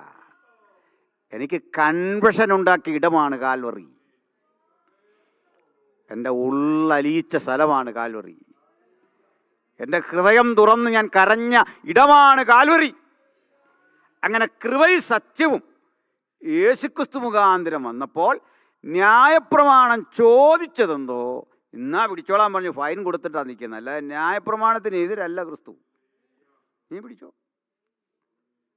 അതോടെ ഇനി അവനെ തൊടണ്ട, ഇനി നിൻ്റെ കീഴിലല്ല. പോലീസ് പിന്നെ ചോദിച്ചു വരുമ്പോഴേക്ക് പറയാം, സാറേ ഇത് റെസിറ്റ് കണ്ടോ, അന്തസ്സായിട്ട് കൊടുത്തിട്ടാണ് നിൽക്കുന്നത് കണ്ടോ. ഇങ്ങനെ ആ പിശാച് ഇന്ന് വരുമ്പോഴൊക്കെ നമ്മൾ പറയാം, കണ്ടോ അവൻ്റെ പുത്രനായ യേശുവിൻ്റെ രക്തത്താൽ ഞങ്ങൾ ജയമെടുത്തിവിടെ നിൽക്കുക. എനിക്ക് വേണ്ടി പേ ചെയ്ത് കഴിഞ്ഞു, ഞാൻ ജയമെടുത്ത് കഴിഞ്ഞു. അതാ രക്തത്തിൻ്റെ ശക്തി, ജയമെടുത്തെന്ന്. അല്ല, നമ്മൾ പഴയ നിയമം തള്ളിക്കളയല്ലെന്ന്, നമുക്ക് വേണ്ടി പേ ചെയ്തു. എന്നാൽ ഇതിനപ്പുറത്ത് വേറൊരു ബന്ധവും കൂടെ ഉണ്ട്, ഇതിനേക്കാൾ വലിയൊരു ബന്ധം. അതെന്തെന്ന് പറയാം. നമ്മൾ യേശുവിൻ്റെ ആരാന്നറിയണ്ടേ? ശരിക്കും നമ്മൾ അവിടുത്തെ കാന്തയാണ്. ഇസ്രായേൽ പൗരതയോട് സംബന്ധമില്ലാത്ത വാഗ്ദത്തത്തിന് അന്യരായ നമ്മളെ അവൻ യോഗ്യത നോക്കാതെ തൻ്റെ കാന്തയാക്കി. ശരിയാണോ? അങ്ങനല്ലേ? യോഗ്യത ഒന്നുമില്ല. യോഗ്യത ഇല്ലെന്ന് മാത്രമല്ല, ഇതുവരെ യോഗ്യത ഒന്നും ആയിട്ടുമില്ല. ഉണ്ടോ? ആണെന്നാ അവർ ഇരിക്കുക. പുതുതായി അടുത്ത കാലത്ത് കല്യാണം കഴിച്ച ആൺകുട്ടികളുണ്ടോ, സഹോദരന്മാരുണ്ടോ? ഒരു 2 കൊല്ലത്തിനുള്ളിൽ കല്യാണം കഴിച്ചവർ ഉണ്ടല്ലേ? 3 ആരുമില്ല. ചോദിച്ചാൽ കൈവക്കാൻ തുടങ്ങാണോ? ആലോചിക്കുക. അച്ഛൻ കൈവക്കാൻ തുടങ്ങാണോ? ശരി പോട്ടെ. ഇല്ലെങ്കിൽ കേട്ടോ, കല്യാണം കഴിക്കാനുള്ളവരുണ്ടല്ലോ അല്ലേ? പറയാം. നമ്മളെല്ലാം വിവാഹം കഴിച്ച് വരുമ്പോൾ ഒരു കാര്യം, പാസേ ഒറ്റയ്ക്കല്ലേ വന്നേക്കുന്നേ, അപ്പോൾ ധൈര്യമായിട്ട് പറയാം. ലൈവിൽ പോകുന്നുണ്ടെന്ന് തോന്നുന്നു, കുഴപ്പമില്ല. നമ്മൾ ഈ വിവാഹം കഴിഞ്ഞ സമയത്ത് വൈഫ് നമുക്കൊരു ചായ തരും. ട്രെയിനിലെ ചായ ഇതിലും ബെറ്ററാ. ഭക്ഷണമൊക്കെ തരും. ഇതെങ്ങനെ കുടിക്കുന്നത്? കുടിക്കാൻ ഇരിക്കാൻ നോക്കുമോ? ആകെ പ്രശ്നം. അങ്ങനെ വന്ന് ഈ പെൺകുട്ടി തരുന്ന മുഴുവൻ ഭക്ഷണവും നമ്മുടെ മുമ്പിലേക്ക് കൊണ്ടുവെക്കുമ്പോഴേക്ക് നമ്മൾ പണ്ട് അന്തസ്സായിട്ട് വീട്ടിൽ കഴിച്ചുകൊണ്ടിരുന്ന ആളാ. ഇത് കാണുമ്പോഴേ നമ്മൾ പറയും വേണ്ട കേട്ടോ, വേണ്ട വേണ്ട വേണ്ട. ഇവൾ ഒരു തീ പുള്ളിയൊന്നും കഴിക്കുകയല്ലോ. അങ്ങനെ ഇരിക്കുമ്പോഴാണ് നമ്മളെ ഡിന്നറിനൊക്കെ വിളിച്ച വീട്ടിൽ ചെല്ലുമ്പോൾ ഇരുന്ന് പിടിക്കുക പുള്ളി. മാസ്യോത്തിനൊക്കെ ചെറുക്കൻ ഇതുവരെ പോകാത്തവൻ പറയാം നമുക്ക് മാസ്യോത്തിന് പോകണോ നിന്ന്, നീ ഒരുങ്ങാൻ. കാരണം ഇവന് കുറ്റം പറയാം ഇതെല്ലാം സഹിച്ചിട്ട്. അവൾ ഇതെല്ലാം കണ്ടു മനസ്സിലാക്കി. എന്തുകൊണ്ടാണെന്നറിയാം പെൺകുട്ടി തന്ന ഭക്ഷണം നോക്കാഞ്ഞെന്ന്? ലോകത്തിലേറ്റവും നല്ല ഫുഡ് നമ്മൾ കഴിച്ചത് അമ്മ തന്നോണ്ടാണ്. അമ്മയാണ് നമ്മുടെ രുചി സ്വാദെന്തെന്ന് തീരുമാനിച്ച കാരണം ആ ഫുഡ് ആദ്യം ടേസ്റ്റ് ചെയ്ത അമ്മ നമുക്ക് തരാൻ കൊള്ളാവുന്നു. അമ്മയുടെ ടേസ്റ്റാണ് നമ്മുടെ നാവിൽ കിടക്കുന്നത്. ഈ പെൺകുട്ടി അത്ര ആവില്ല. ശരിയല്ലേ? സൗര്യമാർക്കൊന്നും മൂളാൻ പോലുള്ളൊരു മനസ്സില്ല. കുറേ കഴിഞ്ഞ് നമ്മളിതെല്ലാം കഴിച്ച് നല്ല രീതിയിൽ ഇതെല്ലാം പോകുന്ന സ്ഥലത്തൊക്കെ കിട്ടുമ്പോൾ കഴിക്കുന്ന കണ്ടപ്പോൾ ഈ പെണ്ണ് പതുക്കെ പഠിച്ചിട്ടൊരു ദിവസം നമ്മുടെ ഇഷ്ടമറിഞ്ഞിതാ കൊണ്ടു തരുന്നു. അപ്പോഴതും കഴിച്ചു. നമ്മൾ ചോദിക്കുക, ഇതൊക്കെ ആണെങ്കിൽ ഞാൻ അന്ന് തന്ന ആ ചായ കൊള്ളൂലെന്നറിഞ്ഞിട്ടും ആ ഫുഡ് കൊള്ളൂലെന്നറിഞ്ഞിട്ടും എന്തിനാ കഴിച്ചേ? ഉടനെ പറയാ നിന്നോടുള്ള സ്നേഹം അതല്ലേ. അപ്പോൾ അവൾ തീരുമാനിച്ചു, ഇനിമേൽ അവൻ്റെ നിലവാരത്തിലേക്ക് ഞാൻ ഉയരണം. എന്ന് വെച്ചാൽ ഞാനും നിങ്ങളും ഇതുവരെ ഈ കാന്തന് കൊടുത്തൊന്നും കൊള്ളാവുന്ന സാധനമല്ല. പാട്ട് കൊള്ളൂല, പ്രസംഗം കൊള്ളൂല, പ്രാർത്ഥന കൊള്ളൂല. പക്ഷെ അവൻ കൈപ്പറ്റി. കാരണം കൊടുത്തത് ഞാനായതുകൊണ്ട് എന്നോടുള്ള സ്നേഹം. ഇങ്ങനെയാ ഇവിടെ വരെ വന്നേക്കുന്നത്. അന്ന് മുതൽ എനിക്ക് തോന്നി അവിടുത്തെ നിലവാരത്തിലേക്ക് എനിക്ക് ഉയരണം. അവിടുന്ന് അന്ന് മുതൽ അതിനു മുമ്പേ തീരുമാനിച്ചു ഇവളുടെ നിലവാരത്തിലേക്ക് എനിക്ക് ചുരുങ്ങണം. അങ്ങനെ നമ്മളിലേക്ക് പരിശുദ്ധൻ ചുരുങ്ങി വരികയും നാം അവരിലേക്ക് ഉയരുകയും ചെയ്യുന്ന അനുഭവത്തിൻ്റെ പേരാ കൂട്ടായ്മ. ഹല്ലേലൂയ. അങ്ങനെ ആത്മീയവർദ്ധന പ്രാപിച്ചിങ്ങോട്ട് വന്ന നമ്മൾ കർത്താവിനെ കാണുന്നത് എങ്ങനെയാണെന്നറിയണ്ടേ? നമ്മുടെ കാന്തൻ, നമ്മുടെ സർവസ്വവും. ഇനിയാണൊരു മർമ്മം. ചോദ്യം ചോദിക്കാൻ അവസരങ്ങൾ തരാം. ചോദിച്ചിങ്ങനെയാണ്, പഴയ നിയമം മുഴുവൻ നിങ്ങൾ പരതിയാൽ ദൈവത്തെ ആരും പിതാവേ എന്ന് വിളിക്കുന്നില്ല. അതിനൊരു അപവാദം ഏലിയാവ് പറയുന്നുണ്ട്, എൻ്റെ പിതാവേ എൻ്റെ പിതാവേ ഇസ്രയേലിൻ്റെ തീരുന്തരാളികളും. ആ ഒരു പരാമർശം മാറ്റിവെച്ചാൽ ആരും വിളിക്കുന്നില്ല പിതാവേ. ഇസഹാക്കിൻ്റെ ഭയമായവൻ, അബ്രഹാം ദൂരത്ത് നിന്ന് കണ്ട് അഭിവന്ദിച്ചവൻ. ലോകത്തിലെ സകല മതങ്ങളും ഓൾമൈറ്റിയെ വിളിക്കുന്നത് സ്ഥാനപ്പേര് കൊണ്ടാണ്, യാഹ്വേ, അല്ലാഹ് അവരുടെ രീതിയിൽ, Parameshwar. Only we people, the followers of Christ or Christians, addressing Almighty as Father. Father, അബ്ബാ പിതാവേ എന്ന് വിളിക്കുന്ന ഒരേ ഒരു സമൂഹം നമ്മളാണെന്ന്. നമ്മൾ എങ്ങനെയാണെന്നറിയണ്ടേ വിളിച്ചത്? പുത്രൻ നമ്മെ തന്നോട് ചേർത്തപ്പോൾ നമ്മൾ ദൈവ കുടുംബത്തിലായി. അപ്പോൾ ഈ പുത്രൻ്റെ ജഡപ്രകാരമുള്ള റിലേറ്റീവ്സിനെയൊക്കെ നമ്മൾ അവിടെ വെച്ച് പരിചയപ്പെട്ടു. അതാ അബ്രഹാം, അതാ ഇസ്ഹാക്ക്, അതാ ദാവീദ്, അതാ ന്യായപ്രമാണം, അതാ പഴയ നിയമം. മനസ്സിലായോ? മനസ്സിലായില്ല? മനസ്സിലാകാൻ വേറൊരു ഉദാഹരണം പറയാം. ഒരിക്കലേ ഒരു ഭാര്യയും ഭർത്താവ് ഇങ്ങനെ രണ്ടുപേരും പോയി. ഈ പയ്യൻ ഏതൊരവസരം കിട്ടിയാൽ ഈ പുള്ളിക്കാരിയെ അങ്ങ് കളിയാക്കും. ഇങ്ങനെ പോകുമ്പോഴുണ്ട് കുറേ കഴുതകൾ വഴിയെ പോകുന്നു. ഈ മനുഷ്യൻ പറയാണ്, ഇതാ പോകുന്നു നിൻ്റെ റിലേറ്റീവ്സ് എന്ന്. എന്നെ മേടിക്കായിരുന്നു. അവൾ പറഞ്ഞത് ഞാൻ സമ്മതിച്ചു. എന്നുപോലാന്ന് അറിയണ്ടേ, നമ്മുടെ കല്യാണം കഴിഞ്ഞ ശേഷം. ഇത്ര ഉദാഹരണം അത്ര ആപ്റ്റല്ല. എനിക്കെന്നും പോലെ അബ്രഹാമായിട്ട് ബന്ധം വന്നേ, ഇസ്ഹാക്കുമായിട്ട് ബന്ധം വന്നേ, യാക്കോബുമായിട്ട് ബന്ധം വന്നേ, എനിക്കൊരിടത്തൊരു ബന്ധമില്ല. Through Christ. കാന്തൻ്റെ സ്വന്തക്കാർ എൻ്റെ സ്വന്തക്കാരാണ്. ഇപ്പം മനസ്സിലായോ? എന്നിട്ട് നമ്മളിപ്പോൾ അബ്രഹാമിൻ്റെ ദൈവമേ, ഇസ്ഹാക്കിൻ്റെ ദൈവമേ, കാന്തം പറയുക, ഞാനല്ലേ നിന്നെ വീണ്ടെടുത്തേ, നീ അങ്ങനെ വളഞ്ഞു തിരിഞ്ഞൊന്നും വരണ്ട. അത് നമ്മുടെ ബന്ധം ശക്തിപ്പെടുത്തുക എന്ന്. എന്താ കാന്തനും കാന്തയും നമ്മളുടെ ബന്ധമെന്ന് അറിയണ്ടേ? നിങ്ങളുടെ വീട്ടിൽ പലതരം വസ്തുക്കളുണ്ട്, പലതരം റൂമുകളുണ്ട്. ഇപ്പം ഞാൻ വായിക്കുന്ന മുറിയൊക്കെ ഉണ്ട്, അവിടെ ഈ പിള്ളേർ കയറുന്നത് എനിക്കിഷ്ടമല്ല. അതെടുക്കരുത് ഇതെടുക്കരുതെന്നെല്ലാം പറഞ്ഞു വെച്ചിട്ടുണ്ട്. പക്ഷെങ്കിൽ വൈഫിന് കിടക്കാൻ പറ്റാത്ത ഒരു മുറിയെങ്കിലും ഉണ്ടോ വീട്ടിൽ?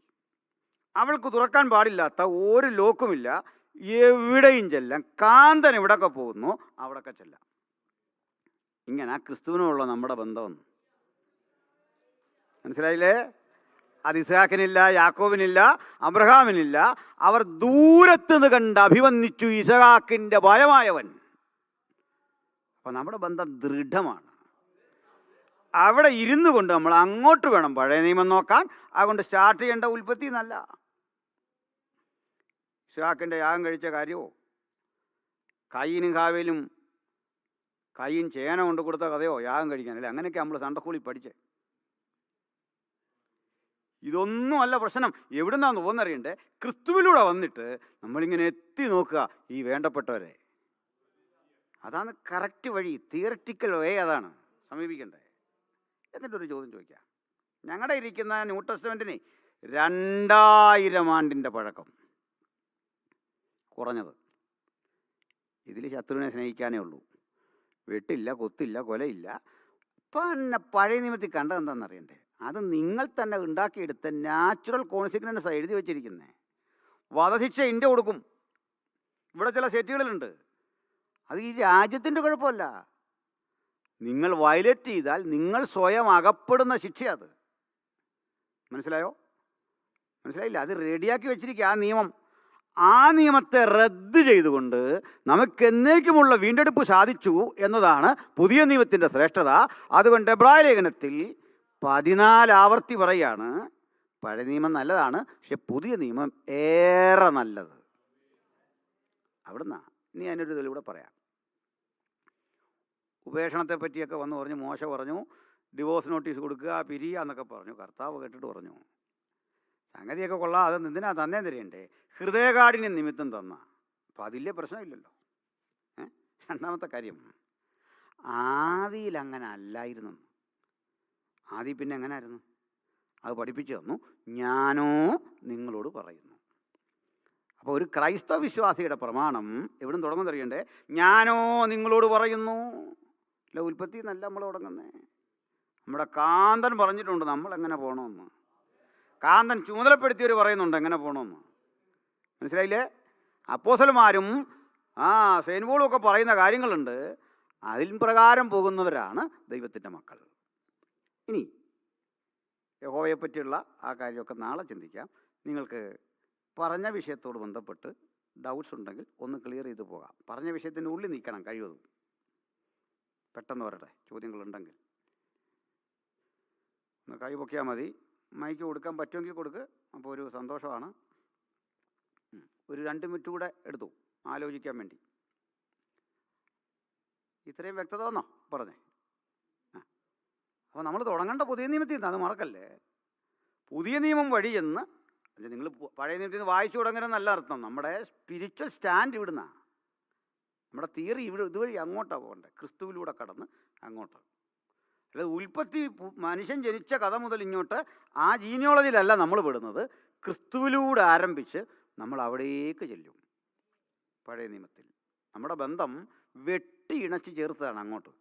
ഇസ്രായേൽ പൗരതയോട് സംബന്ധമില്ലാത്ത നമ്മളെ വെട്ടി ഇണച്ച് അവിടേക്ക് ചേർത്തതാണ്.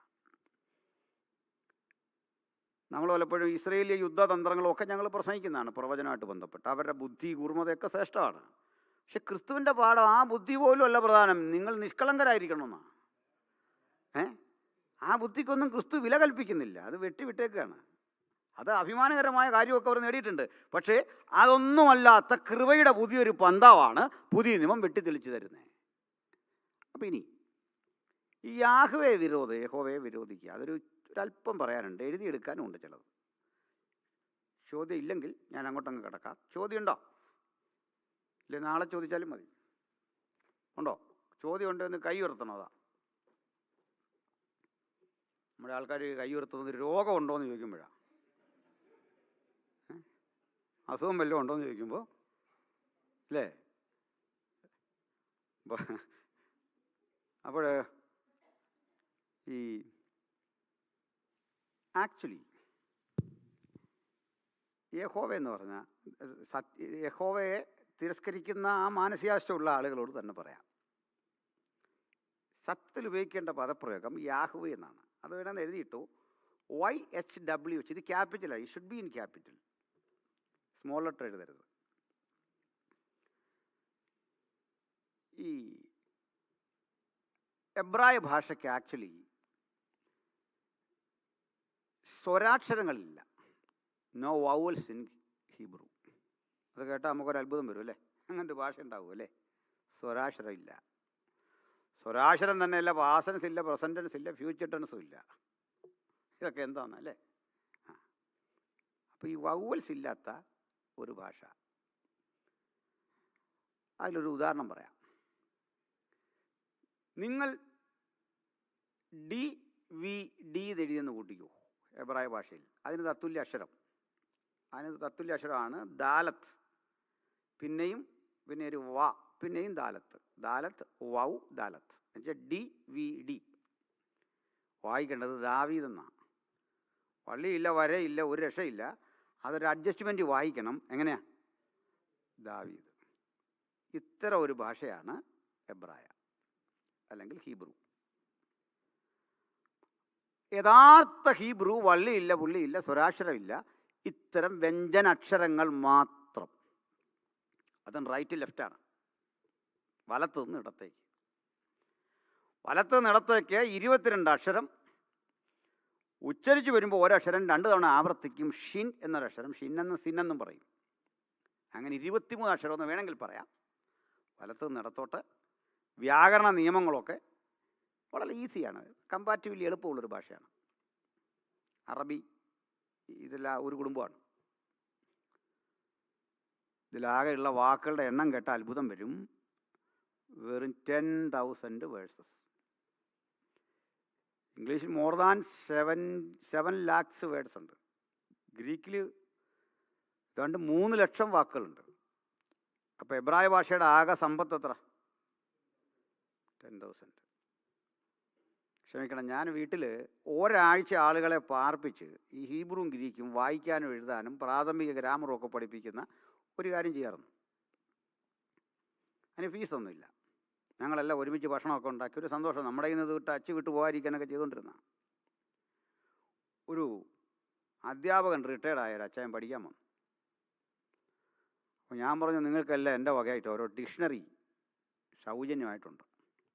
അപ്പോൾ പുള്ളി എൻ്റെ രീതിയും കഷ്ടപ്പാടും ഒക്കെ കണ്ടിട്ട് എനിക്ക് തരക്കേടില്ലാത്തൊരു സഹായം ചെയ്തു. ഇത് ഡിക്ഷണറിക്കൊക്കെ വേണ്ടി ഉപയോഗിക്കണമല്ലോ, ഞാൻ ഡിക്ഷണറി എത്തിച്ചു തന്നേക്കാമെന്ന് പറഞ്ഞു.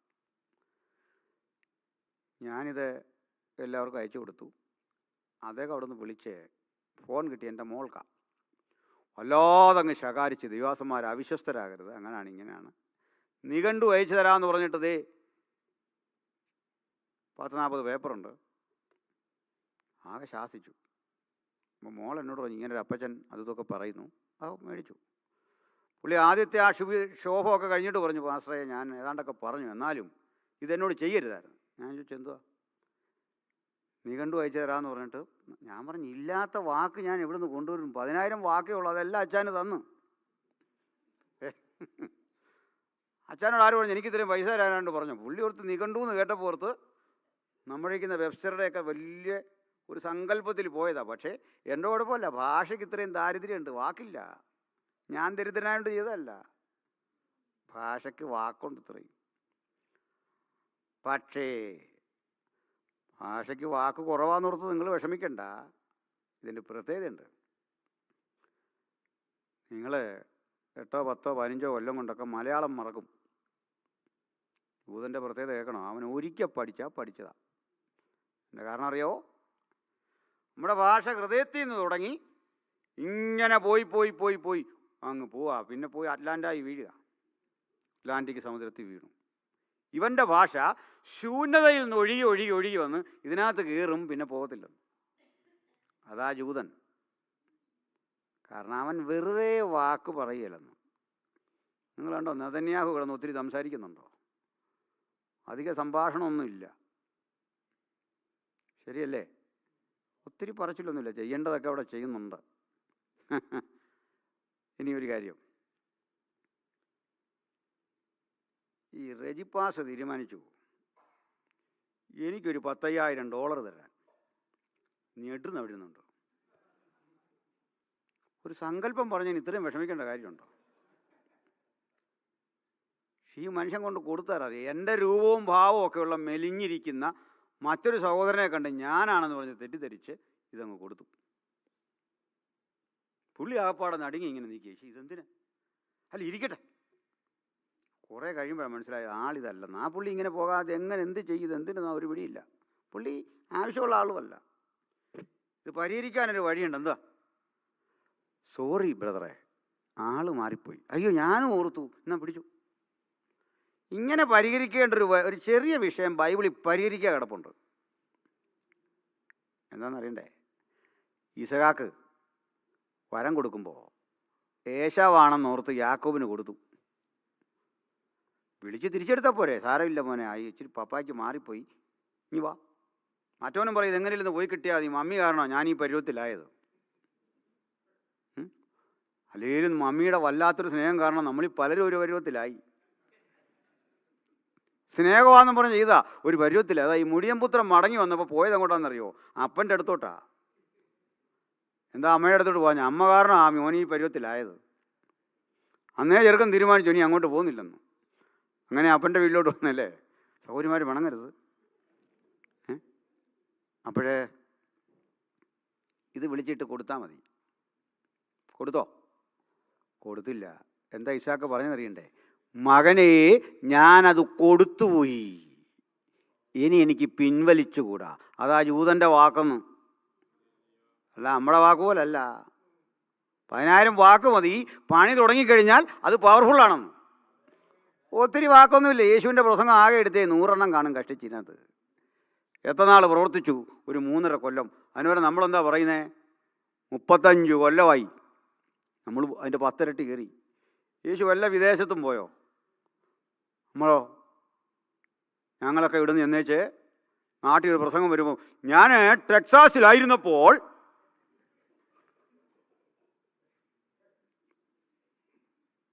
ഇങ്ങനെയൊക്കെ അടിക്കുക. അവിടെ ചെന്നു യേശു പറഞ്ഞു ഞാൻ ഇന്നടുത്ത് പോയപ്പോൾ. ഇതൊന്ന് കൺക്ലൂഡ് ചെയ്യാൻ വിളങ്ങരുത്. എൻ്റെ ചെറിയ ജീവിതത്തിൽ ഞാൻ പരിചയപ്പെട്ടതിൽ 3 തരം ആളുകളാണ് നമ്മുടെ ഈ ന്യൂ ജനറേഷൻ ഭാഷയെ മലയാളത്തിൽ പറഞ്ഞ അന്യായ തള്ള. ഒന്ന്, ഈ അഭ്യാസികൾ. അടിതടയൊക്കെ പഠിച്ചവരോട് സംസാരിക്കണം. വലതുകാല് വെച്ച് ഇടതുകാല് വെച്ചെന്നൊക്കെ പറഞ്ഞ് ഇവർ പറയുന്ന കേട്ടാൽ നമ്മൾ കേട്ടിരുന്നു പോവും. എനിക്ക് റീപാഷ് പറഞ്ഞില്ല, തിരുമാൻ വന്നൊരു മനുഷ്യൻ ബൈബിളിൽ ഇങ്ങനെ ഉണ്ടെന്ന് പറഞ്ഞു. അവനങ്ങാണ്ട് കേട്ടിട്ടുണ്ട്. കായികാഭ്യാസം പഠിക്കണമെന്ന് ബൈബിളിലുണ്ട്. പാസ് കേട്ടിട്ടുണ്ടോയെന്ന് ചോദിച്ചു. ഞാൻ പറഞ്ഞില്ല. അവസാനം പറഞ്ഞു ഞാൻ ചില ട്രിക്കുകൾ പഠിപ്പിക്കാമെന്ന്. എന്നോട് പറയുക, ഈ തെറുപ്പുവാളിന് വെട്ട് വന്നാൽ തടയാൻ അറിയാമോ എന്ന് ചോദിച്ചു. ഞാൻ പറഞ്ഞില്ല. ഓലമടൽ വെട്ടി വിലങ്ങണമെന്ന്. ഞാൻ പറഞ്ഞത് കൊള്ളാം. ഇനി വല്ലവനും എന്നെ വെട്ടാൻ വന്നാൽ നിൽക്കുക, ഞാൻ പോയി ഓലമടൽ എടുത്തുകൊണ്ട് വരട്ടെ എന്ന് പറയും. എനിക്ക് വളരെ പ്രയോജനപ്പെട്ടു ഈ ക്ലാസ് എന്ന് പറഞ്ഞു. ഈ ടൈപ്പ് അടി.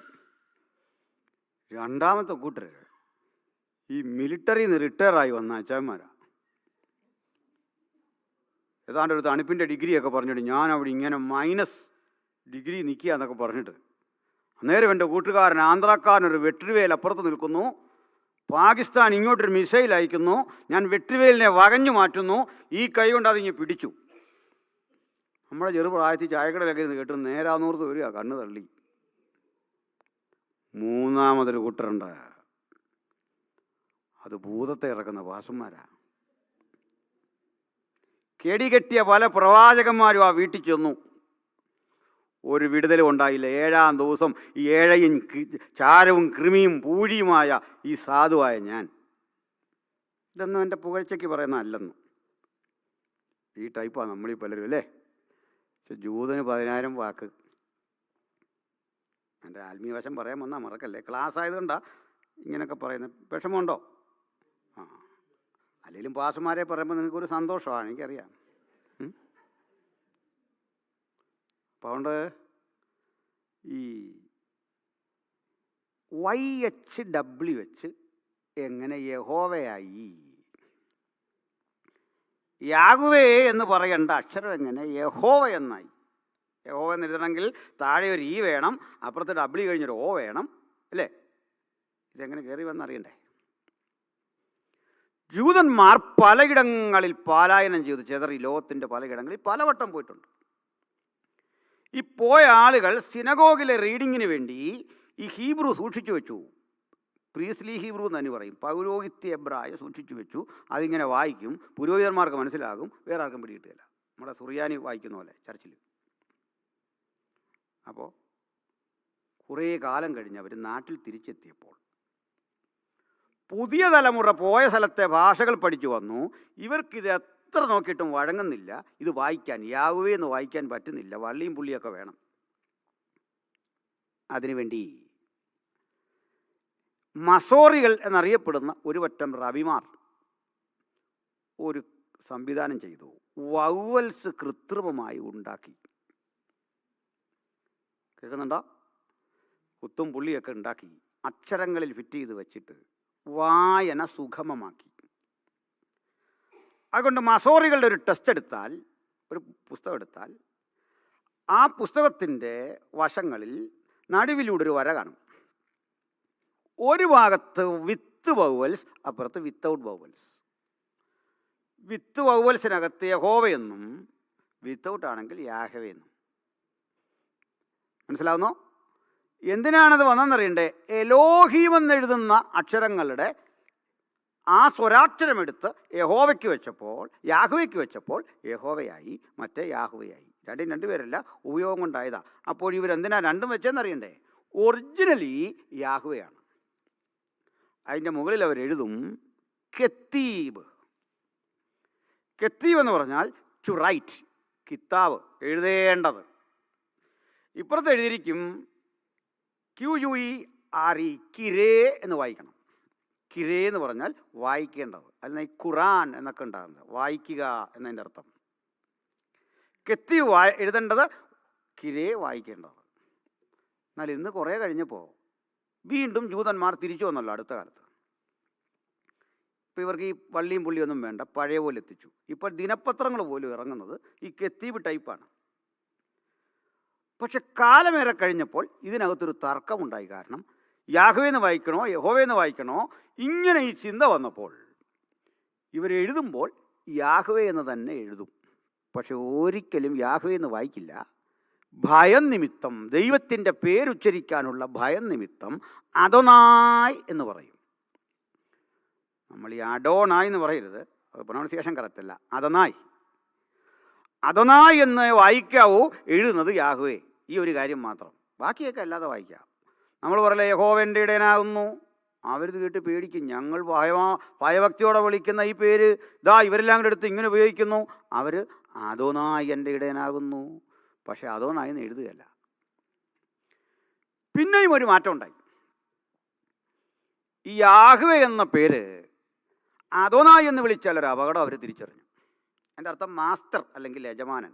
ഇത് ഭാര്യയ്ക്ക് ഭർത്താവിനെ വിളിക്കാം, ദാസൻ യജമാനനെ വിളിക്കാം, ജോലിക്കാരന് സുപ്പീരിയറിനെ വിളിക്കാം, പ്രായമുള്ള ഒരാളിന്, കൊച്ചുകുട്ടിക്ക് പ്രായമുള്ള ഒരാളിനെ വിളിക്കാം. അങ്ങനെ സാറ യജമാനെ എന്ന് വിളിച്ചു എന്ന് പറയുമല്ലോ അല്ലേ? അതൊന്നായി. ഭാര്യയ്ക്ക് ഭർത്താവിനെ വിളിക്കാമെന്ന് ഇന്ന് പോയി വിളിക്കുകയും ചെയ്യണ്ട. ഇന്നും ഒരു ഭാഷ പറഞ്ഞല്ലേ, ഞാൻ നിങ്ങളെ. സത്യത്തിൽ ഇവർ നമ്മളെന്തോ വിളിക്കുന്നതെന്ന് വെച്ചാൽ അറിയോ? ദേ കേട്ടോ, ഷേ, ഇങ്ങനെയൊക്കെ വിളിക്കുന്നത്. ഇപ്പം എന്തോ ചെയ്യുന്നു? ഞാനിതൊക്കെ പറഞ്ഞെങ്കിലും നമ്മൾ നമ്മുടെ പാഠഗതിയെ നോക്കിപ്പോയാൽ അതാ നമുക്ക് നല്ലത്. ചുരുക്കി പറഞ്ഞാൽ അദോനായ് മാസ്റ്റർ, അദോനായി എൻ്റെ ഇടയനാകുന്നു, അങ്ങനെ അവർ പറയും. ഇപ്പോൾ വന്നിരിക്കുന്ന മാറ്റം, ഈ അക്ഷരങ്ങൾ തിരിച്ചു പറയാൻ തുടങ്ങി. ഇപ്പോൾ GOD എന്നുള്ളതിന്, ഗോഡ് എന്നുള്ളതിന് GOD എന്ന് പറയുക എന്ന് പറഞ്ഞ പോലെ ഈ YHWHന് തത്തുല്യമായ എബ്രായ അക്ഷരങ്ങൾ എടുത്തു പറയാൻ തുടങ്ങി. യോദ് ഹേ വൗ ഹേ. ചുരുക്കി പറഞ്ഞാൽ ഒരു യഹൂദ റബി ഇന്ന് പറയുന്നത് എങ്ങനെയാണ്? ഇപ്പോൾ ഇവിടെയൊക്കെ പോകുന്ന റിലീജിയസ് പീപ്പിൾ ഉണ്ടല്ലോ, തലയിൽ ഇതൊക്കെ വെച്ച് ഇവർ പറയുന്നത് എങ്ങനെയാണ്? യൂദ് ഹേ വൗ ഹേ എന്ന് വെച്ചാൽ യാഹുവേ. യോദൊരക്ഷരം, വൗ ഒരക്ഷരം, യൂദ് ഹേ വൗ ഹേ. നമ്മുടെ 110 സങ്കീർത്തനം അതിൽ 6ാമത് ഉറപ്പുണ്ട് ഈ വൗ.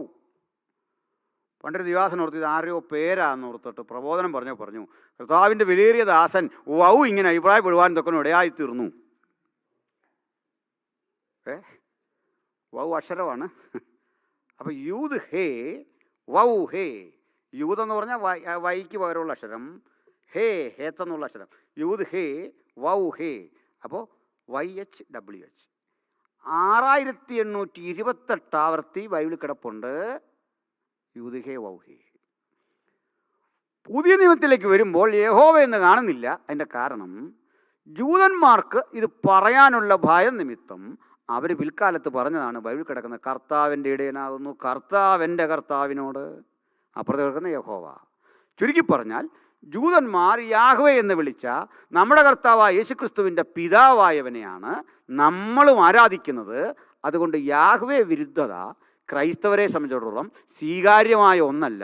കരുണാമയനായ ആ ദൈവപിതാവിനെ നമ്മൾ കർത്താവും നമ്മുടെ വീണ്ടെടുപ്പുകാരനും പിതാവുമൊക്കെ ആയി കാണുന്നു. പുത്രനായ യേശുക്രിസ്തുവാണ് നമ്മോടൊപ്പമുള്ള നമ്മുടെ വീണ്ടെടുപ്പുകാരൻ, രക്ഷിതാവ്. പരിശുദ്ധാത്മാവിൻ്റെ ഗൈഡൻസിന് പ്രകാരമാണ് നമ്മൾ മുമ്പോട്ട് പോകുന്നത്. അതുകൊണ്ട് യാഹ്വേ വിരുദ്ധത ക്രിസ്തീയമായിരിക്കുന്നില്ല. അപ്പം നമുക്കിന്ന് പര്യവസാനിപ്പിക്കാൻ തോന്നുന്നു. Why not?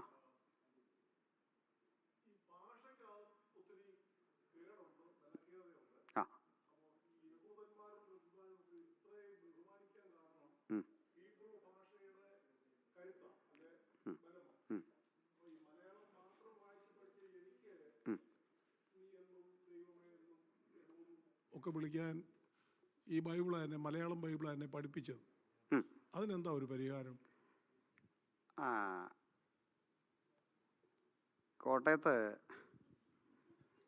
നമുക്കൊരു ഗാന്ധിജി യൂണിവേഴ്സിറ്റി ഉണ്ടായിരുന്നു, ഇപ്പോഴും ഉണ്ട്. ഇപ്പോൾ അത് MG എന്ന് പറയുക. അത് സമരം ചെയ്താണ് ഗാന്ധിജി MG ആക്കുന്നത്, മഹാത്മാഗാന്ധി ആക്കുന്നത്. അതിൻ്റെ കാരണം കുറേ കാലം കഴിയുമ്പോൾ ഇതേത് ഗാന്ധി, രാഹുൽ ഗാന്ധിയാണോ, രാജീവ് ഗാന്ധിയാണോ, സോണിയാഗാന്ധിയാണോ സംശയം വേണ്ട, ഇറ്റ് ഈസ് മഹാത്മാഗാന്ധി. അതുകൊണ്ട് സ്പെസിഫൈ ചെയ്ത് പറയണം. ബൈബിളിൽ ദൈവത്തെ നീ എന്ന് കാണുന്നെങ്കിൽ, അവൻ എന്ന് കാണുന്നെങ്കിൽ, അവൻ എന്ന് തന്നെയാണ് നമ്മളും കാണേണ്ടത്. അതിൻ്റെ കാരണം